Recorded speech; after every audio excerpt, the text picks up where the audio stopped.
Ang programang ito ay rated SPG. Striktong patnubay at gabay ng magulang ang kailangan. Maaaring may masiselang tema, lengguwahe, karahasan, sexual, horror o droga na hindi angkop.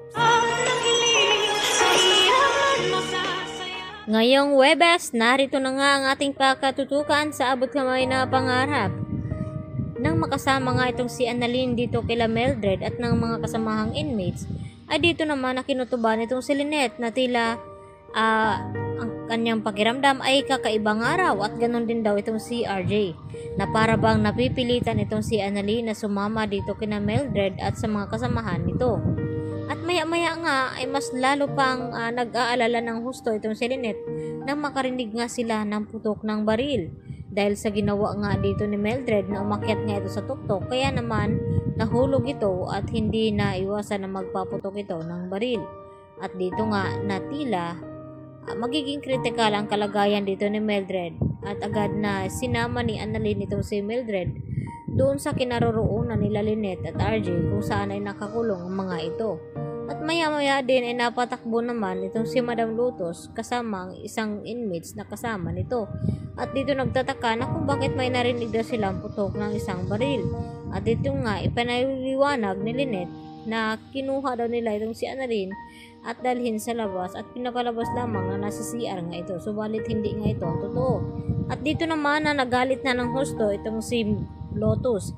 At tinanong ang mga ito kung ano nga ang nangyari at ang sagot naman dito ni Mildred na tinangka nga nilang tumakas at plano lahat ng iyon ni Mildred dahil sinisisi ni Madam Lotus itong si Annalyn baka daw kasabwat ito nila natatakas dito nga sa city jail. Subalit mariin nga ang sinabi dito ni Lynette at Annalyn sa kanya na hindi daw iyon magagawa ni Annalyn ang kanyang binibintang at pati na rin itong si RJ.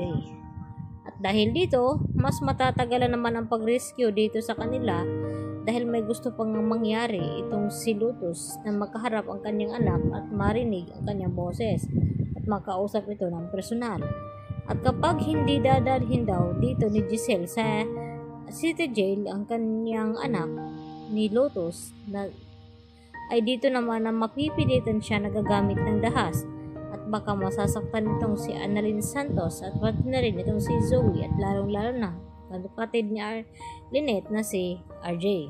Kaya nangangamba nga siya ngayon na maigi dahil nga sa nangyayari na tila nahihirapan siya sa sitwasyon lalo pa ngayon na naka-opera na nga itong anak ni Lotus at kabilin-bilinan na nga daw niya na wag daw itong magpapa-opera dahil delikado baka mamaya may mangyari daw hindi maganda sa kanya. Subalit huli na nga ang lahat dahil nang puntahan nga sana ito ni Giselle ay dito naman nila nakumpirma na sasalinan pa nga ito ng dugo dahil sa marami daw ang nawala nito at hindi nga talaga natuloy-tuloy pa itong operasyon dahil sa kapos nga daw sila ng halaga. Kaya agad nga sinabi ni Giselle na ano daw ang kanyang dapat gawin na baka malaman nga ngayon ni Lotus na hindi pala totoo kausap nito at gawa-gawa lamang ito ni Justin.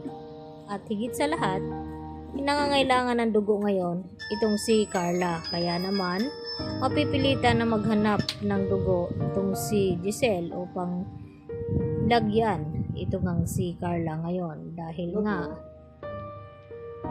at dito naman malalaman ni Madam Lotus na hindi pala totoo ang mga sinasabi dito ni Giselle. At dahil malalaman niya ito at magagalit naman ang husto ito, si Lotus, kaya agad niyang mapilitan na kunin itong si Annalyn Santos at pati na rin itong si RJ.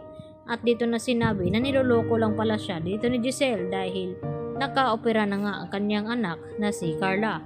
At gagamitin naman ngayon ni Lotus itong si Annalyn Santos at RJ upang makalabas nga ng city jail at mapuntahan ang kanyang anak dito sa Apex Hospital. Kaya mga nganib din ang kalagayan dito ni Annalyn at lalo pat sinabi ni Madam Lotus kay Lynette na pasensyahan na lamang daw tayo dahil ginagalit nga daw siya dito ni Giselle at nagsisinungaling ito sa kanya. Yan ang ating pagkatutukan na tabangan mamaya sa abot kamay na pangarap.